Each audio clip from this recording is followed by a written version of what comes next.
যখন সন্দেশখালীতে পা দিয়েছিল সেদিনও ওর সঙ্গে আমি ছিলাম। ওর মোবাইল হাত থেকে পড়ে যায়, ও পাগল হয়ে যায়, ওই মোবাইল ওর দরকার। অনেকেই প্রশ্ন করেছিল ওই মোবাইলের জন্য তোমরা কেন তুমি এত পাগল হয়ে যাচ্ছ। রেখা বলল ওই মোবাইল আমাকে শুভেন্দুদা দিয়েছে। আপনারা বলুন। তারপর একটু একটু করে আমি জানতে পারলাম ওর সঙ্গে আমি সর্বক্ষণ এই প্রচারে থেকেছি। আপনারা আমাকে সবাই দেখেছেন কিনা।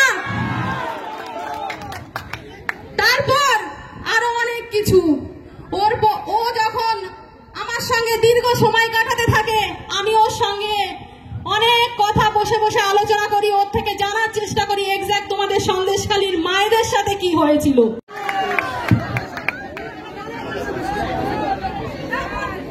নমস্কার।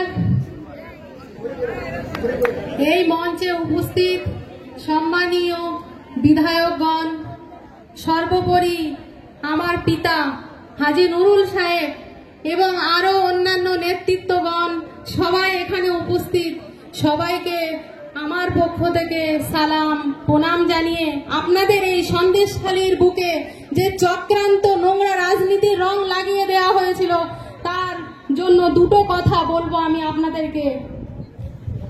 আজ আমি দীর্ঘ 10টা বছর ধরে যখন বিজেপি পরিবারের সঙ্গে যুক্ত ছিলাম, একনিষ্ঠ কর্মী হিসাবে কাজ করার সুযোগ পেয়েছিলাম।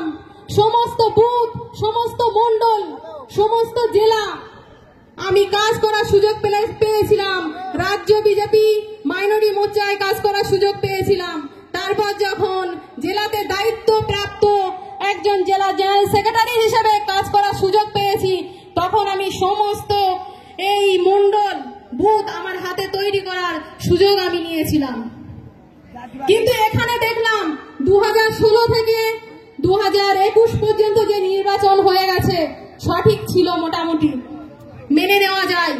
কিন্তু 2024 সালে যে নির্বাচন একটা রাজনৈতিক দল কুলসিত করার জন্য, মায়েদের সম্ভ্রম নষ্ট করার জন্য এখানে উপস্থিত হয়েছিল, কিন্তু এটা আমি মেনে নিতে পারিনি। যে মায়েরা এই কুলসিত সন্দেশখালীতে যুক্ত হয়েছিল একটা নোংরা রাজনৈতিক দলের সাথে, তাদের উদ্দেশ্যে বলছি, নোংরা খেলা, মিথ্যাচার বেশি দিন ধোপে দেখে না। সত্য একদিন উদ্ঘাটিত হবেই, সত্যের জয় সবসময় হবেই, এটা আপনাদের বোঝা উচিত ছিল। রেখা প্রার্থী যখন সন্দেশখালীতে পা দিয়েছিল সেদিনও ওর সঙ্গে আমি ছিলাম। ওর মোবাইল হাত থেকে পড়ে যায়, ও পাগল হয়ে যায়, ওই মোবাইল ওর দরকার। অনেকেই প্রশ্ন করেছিল ওই মোবাইলের জন্য তোমরা কেন তুমি এত পাগল হয়ে যাচ্ছ। রেখা বলল ওই মোবাইল আমাকে শুভেন্দুদা দিয়েছে। আপনারা বলুন। তারপর একটু একটু করে আমি জানতে পারলাম ওর সঙ্গে আমি সর্বক্ষণ এই প্রচারে থেকেছি। আপনারা আমাকে সবাই দেখেছেন কিনা। তারপর আরো অনেক কিছু ও যখন আমার সঙ্গে দীর্ঘ সময় কাটাতে থাকে, আমি ওর সঙ্গে অনেক কথা বসে বসে আলোচনা করি, ওর থেকে জানার চেষ্টা করি এক্সাক্ট তোমাদের সন্দেশখালীর মায়েদের সাথে কি হয়েছিল। ও তখন আমাকে বলে, ও নিজে মুখে আমাকে জানাই, তারপরে আমি আবার রেকর্ডিং করি। সেদিন রেকর্ডিং করিনি, কিন্তু আমি তারপরে করেছিলাম ওর নিজের মুখের কথা। কেউ হয়তো বিশ্বাস করবে না যে এটা মিথ্যা বলছে ও। আমি যেটা বলছি এটা প্রমাণ দিতে হবে আমার। তার জন্য প্রথম দিন আমি ওর মুখে শুনেছিলাম, কিন্তু দ্বিতীয় দিন, প্রথম দিন শোনার পরে আমি খুব ক্ষুব্ধ হয়ে গেছিলাম। মায়েদের নিয়ে এত নোংরা চক্রান্ত, আর আমি সেই পরিবারের সঙ্গে মিশে আছি। সেই পরিবারকে আগিয়ে নিয়ে যাওয়ার জন্য একটা নতুন ভারত, নতুন বাংলা গড়ার জন্য শপথ নিচ্ছি না, এর একটা প্রতিকার হওয়া দরকার। কিন্তু আমি সেদিন রেখার সাথে কথা বলতে বসে রেখা নিজে মুখে জানাই, যখন আন্দোলন শুরু করা হয় তার আগে রাজ্য থেকে বুথ পর্যন্ত যেসব দায়িত্ব কর্তব্য যেসব ব্যক্তিরা ছিলেন, তারা টাকা নিয়ে এসে মায়েদেরকে তুলে নিয়ে বাগানের মধ্যে পিকনিক বানিয়ে খাওয়ার একটা পয়সা দেওয়া হতো তাদের। এবং মিডিয়াকে আগে পাঠিয়ে দেওয়া হতো কখন কোন মায়েদের ঘর ভাঙা হবে। ভাঙা হতো না, ওটা পরিকল্পিত ভাবে ভাঙা দেখানো হতো। বেড়াগুলোকে ভেঙে দেওয়া হতো রাতে, মিডিয়াকে ভোরবেলা পাঠিয়ে দেওয়া হতো।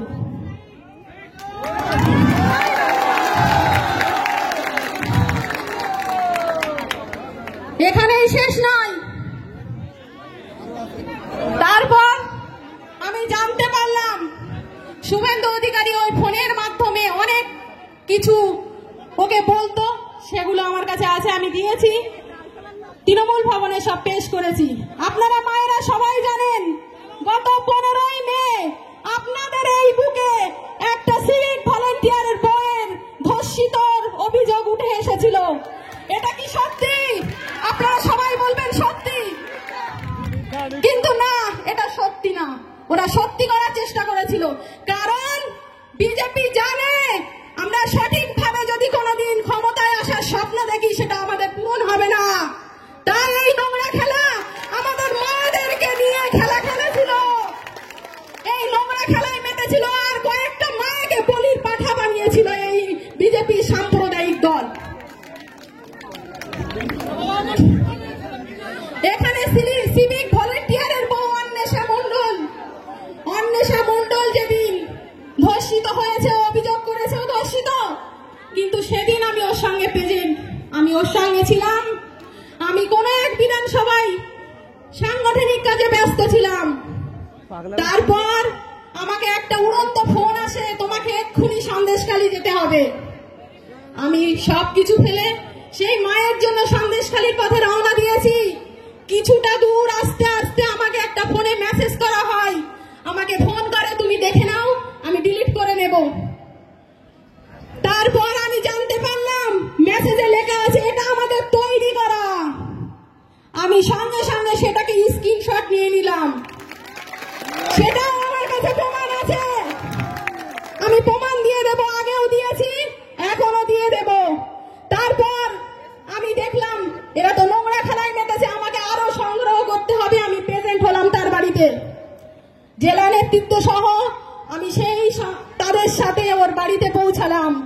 পৌঁছে যাওয়ার পরে সেখানে গিয়ে দেখলাম বিধ্বস্ত মহিলা, তাকে নিয়ে এফআইআর করতে যাওয়া হচ্ছে। সেখানে এফআইআর এ লেখা হচ্ছে সে শ্লীলতাহানি হয়েছে। সেখানেই সে থেমে থাকেনি, শ্লীলতাহানি হয়েছে এটুকুতেই বিজেপির হবে না।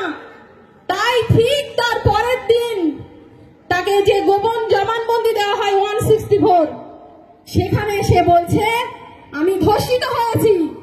দুটো দিনে দুটো ঘটনা আলাদা আলাদা। আপনারা বলুন সে ধর্ষিত না তার সঙ্গে শ্লীলতাহানি হয়েছে, না আদাও কিছু ঘটেনি? কোনটা ঠিক আপনারা বলুন? ঠিক তাই, কিছুই ঘটেনি, এটা ঘটানো হয়েছে। যে মায়েদেরকে নিয়ে এইভাবে একের পর এক বলির পাঠা বানিয়ে ছিনিমিনি খেলেছে, তাদের সাথে তো আর থাকা যায় না। আমি তো অন্তত থাকতে পারবো না। যে মায়েদের জন্য লড়াই করতে এসেছিলাম, সেই মায়েদের লড়াই দেখতে পাচ্ছি একটা রাজনৈতিক রং লাগিয়ে দাঙ্গা লাগানোর চেষ্টা করছে। আমি মানতে পারিনি বলে আমি আর ভাবার মতো সময় না নিয়ে, আমি মা মাটি মানুষ, সব সময় মায়েদের সাথে থেকেছে, লক্ষ্মীর ভান্ডার দিয়েছে সবাই, সব মায়েরা তো লক্ষ্মীর ভান্ডার পান, বলুন পান কিনা? সবাই পান। কিন্তু বিজেপি এখানে মায়েদের জন্য কি করেছে? কিছু করেছে? আপনারা বলুন। মুখে বড় বড় ডায়লগ দিয়ে বেরিয়ে যায় বছরের পর বছর, কিন্তু কোনো কিছুকে আপনাদের জন্য ভেবেছে কোনোদিন? কোনোদিন ভাবেনি। আমিও থাকতে থাকতে আমার মনেও একটা প্রশ্ন চিহ্ন আসতো যে সব সময় তো আমরা মানুষের জন্য বলি, কিন্তু কিছু তো করতে পারি না, কিছু করে দেখাতে হবে। কিন্তু বিজেপির তো সেই পরিকল্পনা নেই, ওরা মুখে বলতে ভালোবাসে, কাজে করতে নয়। আর মায়েদের কিভাবে ব্যবহার করতে হয়, কিভাবে সম্মান নষ্ট করতে হয় সেটা জানে। পিঠা আরেকটা কথা আপনারা বললে হয়তো চমকে উঠবেন, পিঠা বানানোর একটা গল্প দিয়েছিল, মায়েদেরকে নিয়ে পিঠে বানানো হতো। এটা কি সত্যি? আপনাদের মনে হয়? এখানে তো এতগুলো মায়েরা আছে, কারণ কি মনে হচ্ছে পিঠা বানাই কোনো মায়েদের সঙ্গে? যে মায়ের পেট থেকে জন্ম হয়েছে সে বাঙালি হয়ে বিশ্বাস করতে পারিনি, কিন্তু হ্যাঁ পিঠে বানাই। কারা জানেন? বিজেপির নেতারা পিঠা বানায়, সেটার প্রমাণ আমার কাছে আছে। আমার এই আওয়াজ রাজ্যসভা পার্লামেন্টে পৌঁছে যাক, আমি এই উচ্চ স্বর কোনোদিন থামাবো না। আমার কাছে সব প্রমাণ নিয়ে আজ আমি আপনাদের এই সন্দেশখালীর বুকে বলে যাচ্ছি, আমার কাছে প্রমাণ আছে, প্রমাণ দিয়ে আমি বলছি বিজেপির এই নোংরা চক্রান্ত বন্ধ হোক। 1 তারিখে সবাই সকাল সকাল পৌঁছাবেন এবং আমার বাবা হাজী নুরুলকে পদ্ম ফুল নয় জোড়া ফুল চিহ্নে ভোট দিয়ে 4 তারিখে বিজেপিকে সন্দেশখালী থেকে একদম বিদায় দিয়ে লকডাউনে ফেলে দিয়ে আসবেন। সবাই এই শপথ নিন।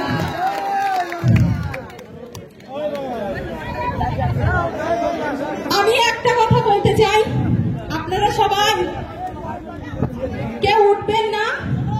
আমার বক্তব্য এখানে শেষ নয়।